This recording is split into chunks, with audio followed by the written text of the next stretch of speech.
कहानी पुलिस ने चुराई है दृश्यम नाम के इस नॉवेल से। विजय के नाम पर जिस बयान को इन्होंने कोर्ट में सबमिट किया है उसका एक एक शब्द इस नॉवेल से लिया गया।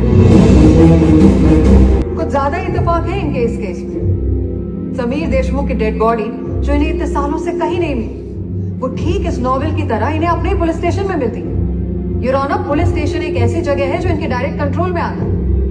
पब्लिक को कोई आइडिया नहीं कि अंदर क्या चल रहा है। उनकी शुरुआत होती है डेविड नाम के एक आदमी से, जो कि एक आदमी को ड्रग्स देने के लिए जाता है। और जब डेविड उस आदमी को ड्रग्स दे देता है तो वो आदमी डेविड को बदले में पैसे नहीं देता है, जिसके कारण उन दोनों के बीच में झड़प होने लगती है। और इसी झड़प में डेविड से गलती से गोली चल जाती है और वो आदमी मारा जाता है। लेकिन तभी यहाँ पर पुलिस आ जाती है और पुलिस ने डेविड को उस आदमी को मारते हुए देख लिया था।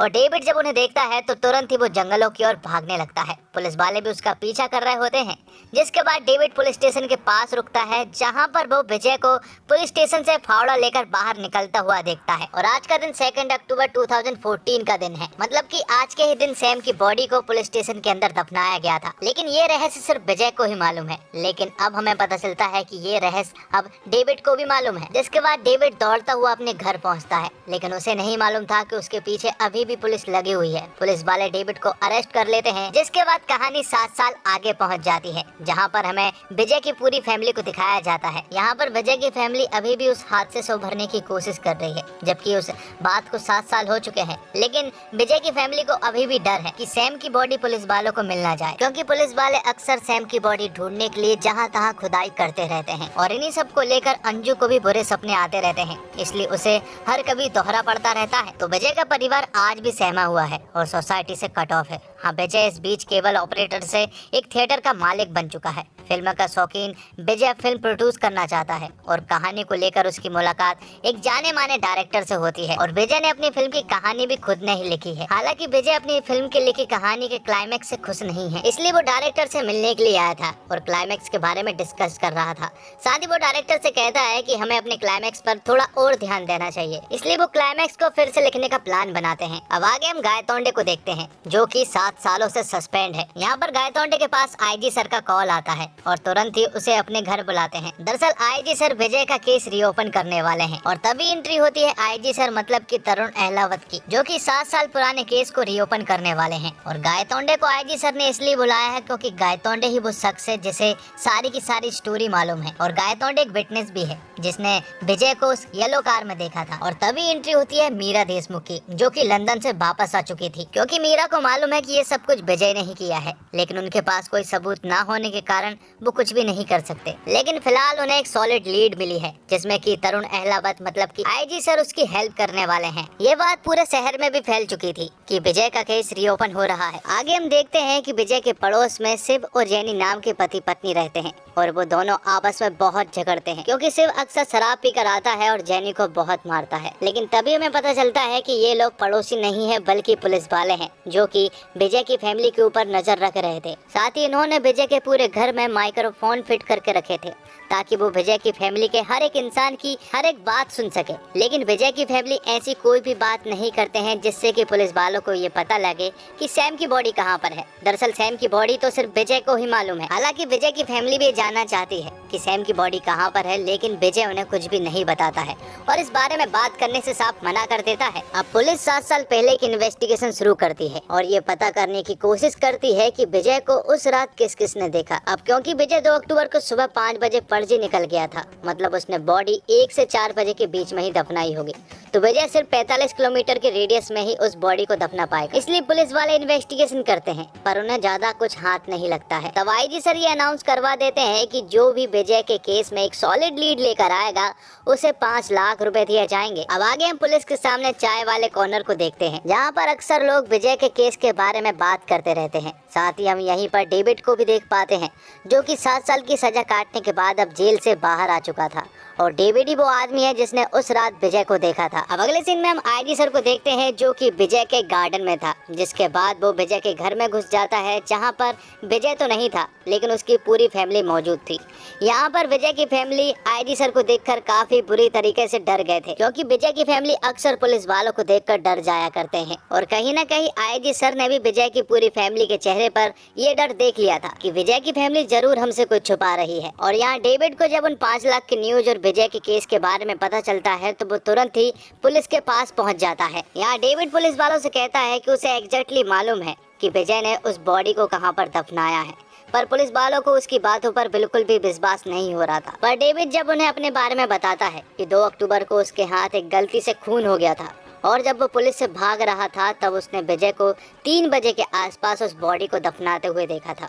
अब ये सारी बातें सुनने के बाद पुलिस वालों को भी उस पर विश्वास हो जाता है, पर पुलिस वालों ने सिर्फ 5 लाख का इनाम ही रखा था, पर यहाँ पर डेविड उनसे 25 लाख रुपए मांगता है। अब ना चाहते हुए भी पुलिस को डेविड को 25 लाख रुपए देने ही पड़ते हैं। तब डेविड आईजी सर को बताता है कि आप जहाँ पर खड़े हुए हैं वहीं पर उस बॉडी को दफनाया गया था, मतलब कि पुलिस स्टेशन में ही उस बॉडी को दफनाया गया है। साथ ही पुलिस वालों को यहाँ पर एक और बात पता चलती है कि 7 साल पहले पुलिस स्टेशन का भी कंस्ट्रक्शन का काम चल रहा था और इसी का फायदा उठाकर विजय ने उस पुलिस स्टेशन में बॉडी को दफना दिया। तो पुलिस वाले ज्यादा देर ना करते हुए उस बॉडी को निकालने में लग जाते हैं। वो इस फ्लोर को खोदना शुरू करते हैं, लेकिन उससे पहले वो पूरे के पूरे पुलिस स्टेशन को कवर करते हैं ताकि उन्हें कोई भी ना देख पाए। लेकिन विजय को इस खुदाई के बारे में पता चल गया था, क्योंकि उसके ऑफिस के सामने ही एक कैमरा लगा हुआ था, जिससे कि विजय ये सब कुछ देख पा रहा था। विजय भी पूरी तरह से डर गया था और अब उसे लगने लगा था कि शायद अब वो पकड़ा जाएगा, क्योंकि विजय अपने राज को लेकर काफी कॉन्फिडेंट था। पर यहाँ पर पुलिस वालों को पुलिस स्टेशन के अंदर वो बॉडी मिल जाती है।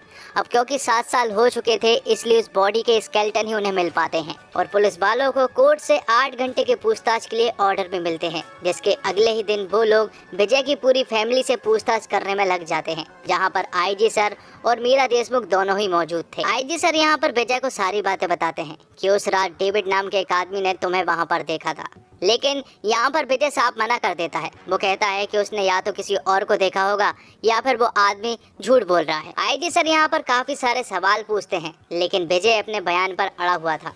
अब क्योंकि विजय नहीं मान रहा था इसलिए आईजी सर दूसरी तरह की तरकीब अपनाते हैं और वो लोग विजय की पूरी फैमिली को एक दूसरे कमरे में ले जाकर मारने लगते हैं। अब गायतोंडे विजय की फैमिली को मारना शुरू करता है और मीरा देशमुख भी यहाँ पर बैठी हुई थी। विजय उन्हें सामने वाले रूम से देख पा रहा था और जब वो उन्हें मार रहा था तो आईजी सर से वो उन्हें रोकने को कहता है, लेकिन आईजी सर यहाँ पर कुछ भी नहीं बोलते हैं, क्योंकि उन्हें मालूम है कि विजय का किस तरह से मुंह खुल सकता है और आखिर में आईजी सर की ही जीत होती है, क्योंकि विजय कह देता है कि वो सब कुछ बताने के लिए तैयार हो गया है। तब विजय का कन्फेशन रिकॉर्ड किया जाता है, जिसमें कि विजय उन्हें बताता है कि 2 अक्टूबर की रात को वो अपने ऑफिस में था, जहां पर वो शराब पी रहा था और शराब पीने के बाद जब वो अपने घर गया तो घर पर उसने देखा कि उसके घर का दरवाजा खुला हुआ है और जब वो अंदर घुसता है तो उसके ऊपर अचानक से किसी आदमी ने अटैक कर दिया। तब हमारे बीच झड़प होती है और इसी झड़प में एक सरिये से उसके सर पर वार हो गया, जिससे कि उसकी मौत हो गई। जिसके बाद वो बताता है कि जब उसने उस आदमी को मार दिया था तो उसने उसकी बॉडी को चुपचाप ही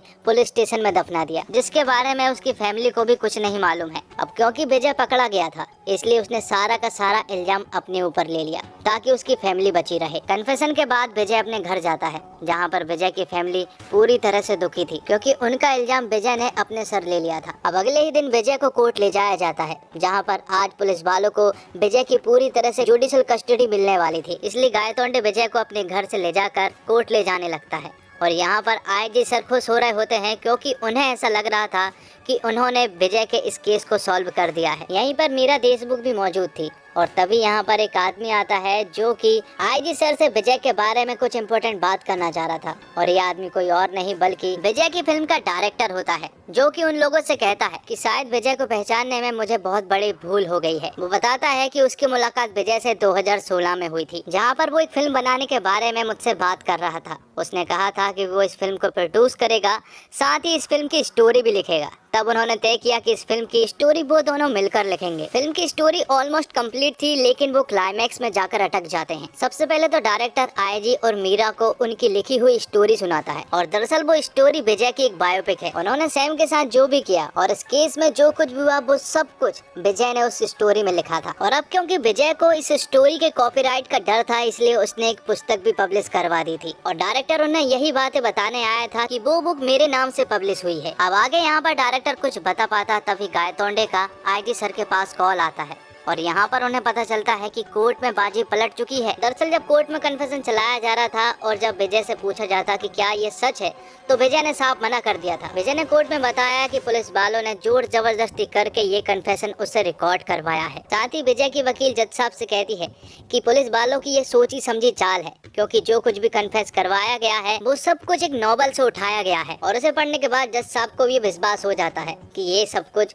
पुलिस वालों की सोची समझी चाल है। अब डायरेक्टर उन्हें क्लाइमैक्स के बारे में बताता है। वो उनसे कहता है कि पिक्चर की स्क्रिप्ट खत्म हो जाने के बाद विजय फिर से उसके घर आया था, जहाँ पर आने के बाद उसने कहा था कि उसे क्लाइमैक्स की स्टोरी थोड़ी सी पसंद नहीं आ रही है। उसने डायरेक्टर से कहा था कि अगर मान लो कि पुलिस वालों को उसकी बॉडी मिल जाती है तो आगे वो क्या करेंगे। अब आगे डायरेक्टर कुछ बताता है, इससे पहले गायतोंडे का फिर से आईजी सर के पास कॉल आता है और यहाँ पर बाजी पूरी तरह से पलट चुकी थी, क्योंकि कोर्ट में जो डीएनए सैंपल्स मिले हैं वो सैंपल समीर देशमुख की बॉडी से मैच नहीं कर रहे थे, जिससे कि ये साबित होता है कि पुलिस स्टेशन में जो बॉडी मिली है वो समीर देशमुख की नहीं बल्कि किसी और की है। तो आईजी सर उस डायरेक्टर से अब ये जानना चाह रहे थे कि आखिर उस फिल्म का क्लाइमैक्स क्या था। तो डायरेक्टर उसे बताते हैं कि हीरो को मालूम था कि पुलिस वालों को उसकी बॉडी मिल जाएगी, इसलिए हीरो ने पहले से ही इन सब का इंतजाम करके रखा था। तो विजय ने समीर की बॉडी को पुलिस स्टेशन के नीचे दफनाया जरूर था, पर तब से ही वो समीर जितनी हाइट और उसकी एज जितनी डेड बॉडी को ढूंढ रहा था। तब विजय की मुलाकात एक आदमी से हुई थी जो कि चर्च में काम करता है